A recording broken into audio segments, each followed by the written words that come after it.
নমস্কার বন্ধুরা, আজ আমাদের আলোচনার বিষয় প্রোটিন। এই শব্দটি আমরা অনেকবার শুনেছি, তো বিস্তারিত আমরা আলোচনা করব এই ভিডিওতে। আমাদের ফোকাস যদিও টেট সিলেবাসের উপর। যারা টেট পরীক্ষা দেবে তারা আমাদের এই ভিডিও থেকে নিশ্চয়ই লাভবান হবে। তাছাড়া আমাদের বিভিন্ন ক্লাসের যে সিলেবাস, সেই সিলেবাসও এই বিষয়টি আছে। তাই বিভিন্ন ক্লাসের ছাত্রছাত্রীরা যাদের সিলেবাসে প্রোটিন বিষয়টি আছে তারাও এই ভিডিওটি দেখে লাভ নিতে পারবে বলে আমার বিশ্বাস।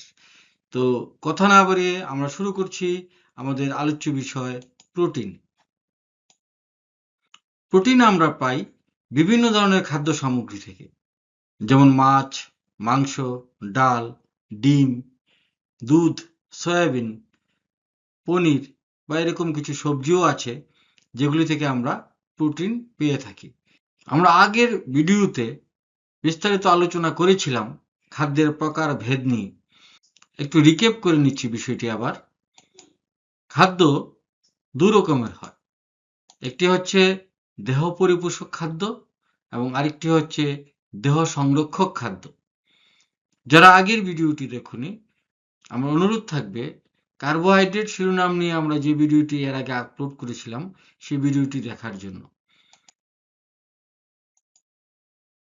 তো দেহ পরিপোষক খাদ্য, যার মধ্যে তিন রকমের খাদ্য আছে। একটি হচ্ছে শর্করা বা কার্বোহাইড্রেট, যা আমরা আগের ভিডিওতে বিস্তারিত আলোচনা করেছি। আরেকটি হচ্ছে ফ্যাট, যা আমরা পরবর্তী ভিডিওতে আলোচনা করব। এবং এই ভিডিওতে আমরা প্রোটিন এই বিষয় নিয়ে বিস্তারিত আলোচনা করব।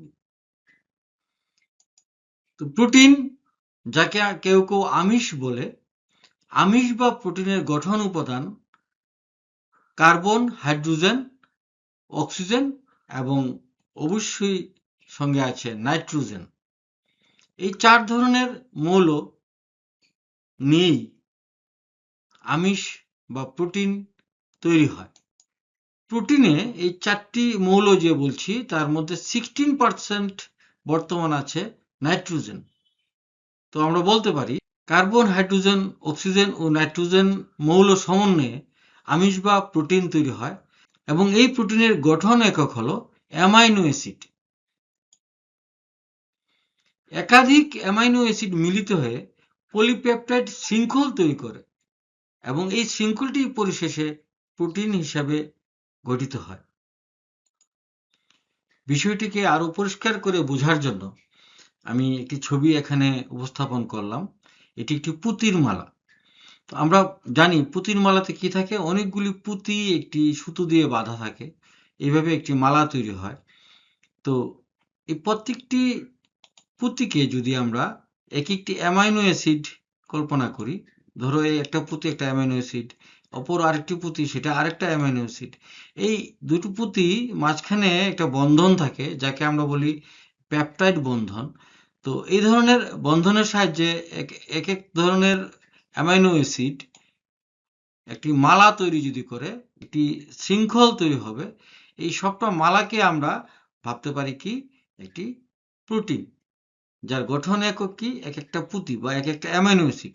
তো অনেকগুলি অ্যামাইনো অ্যাসিড মিলে একটি একটি করে পুঁতিকে অ্যামাইনো অ্যাসিড ভাবছি, তো অনেকগুলি পুঁতি মিলে একটি মালা তৈরি করলো। তো এই টোটাল মালাটাকে আমরা বলবো কি একটা প্রোটিন। নিশ্চয়ই পরিষ্কার হয়েছে বিষয়টি। আরেকটু ক্লিয়ার করার জন্য অ্যানিমেশনের সাহায্য নিচ্ছি।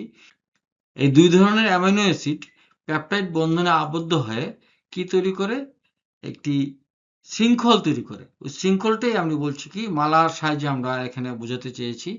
এই শৃঙ্খলটাই পরবর্তী সময়ে প্রোটিন হিসাবে পরিগণিত হয়। তো প্রোটিন মানে কি অ্যামাইনো অ্যাসিডের, বিভিন্ন ধরনের অ্যামাইনো অ্যাসিডের একটি মালা, একটি শৃঙ্খল। তাহলে নিশ্চয়ই প্রোটিনের রাসায়নিক বিশ্লেষণের ফলে বিভিন্ন ধরনের অ্যামাইনো অ্যাসিড পাওয়া যাবে, অর্থাৎ পরিপাকের পর আমিষ বা প্রোটিন অ্যামাইনো অ্যাসিডে পরিণত হয়। এই কথাটা আমরা ঘুরিয়ে নিশ্চয়ই বলতে পারি, তাই না?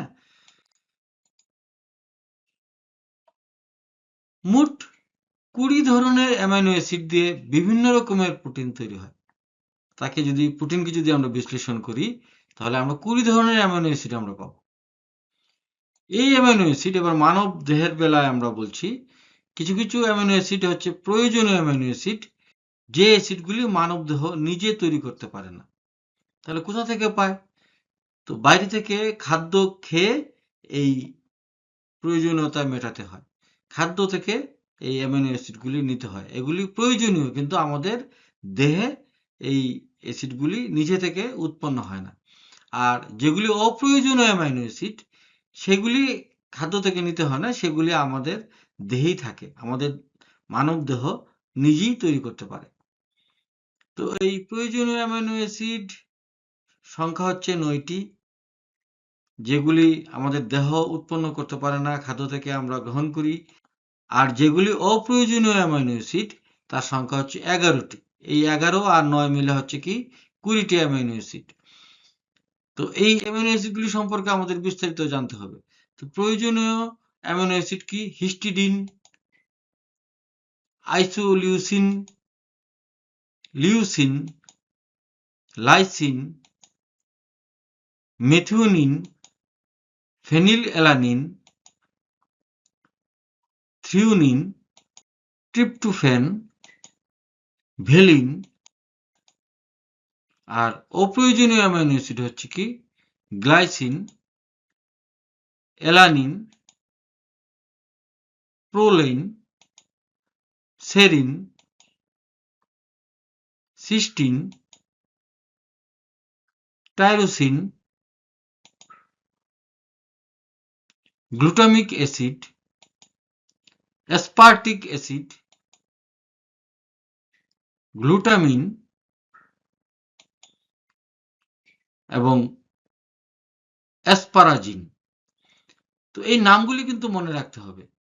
প্রয়োজনে এই ভিডিও থেকে স্ক্রিনশট নিয়ে রাখতে পারো। এই যে নামগুলি কিন্তু মুখস্থ করতে হবে। টেটের প্রশ্নপত্রে এই নামগুলি নিয়ে প্রশ্ন আসতেই পারে।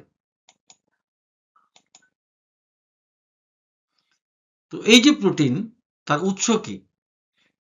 প্রোটিনের উৎস দুই রকমের হয়। একটা হচ্ছে প্রাণীজ প্রোটিন। তো প্রাণীজ প্রোটিন মানে বোঝাই যাচ্ছে কি খাদ্য থেকে নিতে হয়, যেমন মাছ, মাংস, ডিম, দুধ, পনির, এগুলি হচ্ছে প্রাণীজ প্রোটিন। আর উদ্ভিজ প্রোটিন, ডাল, সয়াবিন, শিম্বভিত্রীয় যে সবজি আছে তার বীজে উদ্ভিজ প্রোটিন থাকে। আর কি ভুট্টা, এগুলির মধ্যে উদ্ভিজ প্রোটিন আমরা পেয়ে থাকি। যারা ভেজিটেরিয়ান তারা বেশিরভাগ উদ্ভিজ প্রোটিন ব্যবহার করে। তো প্রোটিনের কাজ আমাদের অবশ্যই জানতে হবে। প্রোটিনের কাজ কি? প্রোটিন বিভিন্ন রকমের কাজ করে। দেহ গঠন ও মেরামত, এই শিরোনামে প্রোটিন অংশগ্রহণ করে। পেশি, ত্বক, চুল, নখ, হাড়ের টিস্যু তৈরি ও ক্ষয়পূরণ করে। শিশু কিশোরের বৃদ্ধিতে অবশ্যই প্রোটিন জরুরি। যে সকল অঙ্গে যে প্রোটিন ব্যবহৃত হয়, এই নামগুলি আমাদের একটু জেনে রাখা ভালো, বিভিন্ন প্রশ্নপত্রে আসতে পারে। যেমন ত্বকে যে প্রোটিন খুব প্রয়োজনীয় সেটা হচ্ছে কোলাজেন। এছাড়া চুল এবং নখ, কেরাটিন। এছাড়া পেশির জন্য যে প্রোটিন প্রয়োজনীয় সেগুলি হচ্ছে অ্যাক্টিন, মায়োসিন। তাছাড়া হাড়ের জন্য কোলাজেন যে প্রোটিন সেটি খুব জরুরি। তাছাড়া হিমোগ্লোবিন, সেখানে প্রোটিনের নাম হচ্ছে গ্লোবিন প্রোটিন। তাছাড়া এনজাইম তৈরিতে প্রোটিনের একটি বিশেষ ভূমিকা আছে। হজম, বিপাক প্রক্রিয়া সাহায্য করে, রাসায়নিক বিক্রিয়া দ্রুত করে। হরমোন নিয়ন্ত্রণেও প্রোটিনের অংশগ্রহণ আছে। ইনসুলিনের মতো হরমোন তৈরি করে, রক্ত শর্করা ও অন্যান্য ক্রিয়া নিয়ন্ত্রণ করে। যারা ডায়াবেটিসের রোগী তাদের এই হরমোন নিশ্চয়ই ঠিক থাকে না। প্রোটিনের একটা বিশেষ ভূমিকা এখানেও থাকে। তাকে নিয়ন্ত্রণ করতে, রক্তে শর্করার পরিমাণ নিয়ন্ত্রণ করতে প্রোটিনেরও ভূমিকা এখানে বিশেষ গুরুত্ব রাখে। তাছাড়া প্রতিরক্ষা ব্যবস্থা, অ্যান্টিবডি তৈরি করে রোগ জীবাণু প্রতিরোধ করে। দেহের পরিবহন ব্যবস্থায় হিমোগ্লোবিনের মাধ্যমে অক্সিজেন রক্তে বহন করে। শক্তি সরবরাহ, কার্বোহাইড্রেট থেকে বা চর্বি থেকে আমরা শক্তি সাধারণত পেয়ে থাকি, কিন্তু যদি কার্বোহাইড্রেট এবং চর্বি কমে যায় শরীরে, তখন প্রোটিন থেকেও শক্তি পাওয়া যায়। সেটাকে আমরা বলি সেকেন্ডারি সোর্স। তো কেমন লাগছে আমাদের ক্লাসগুলো? কমেন্টে নিশ্চয়ই জানাবেন।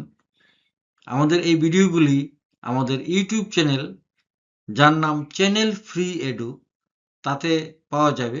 আর ফেসবুকে যারা যারা আমাদের এই ক্লাসগুলি দেখতে চান, জ্যোতি সার্চ ক্লাসেস নামক ফেসবুক পেজেও আমাদের এই ভিডিওগুলি পাওয়া যাবে। ভিডিওটি দেখার জন্য অনেক অনেক ধন্যবাদ।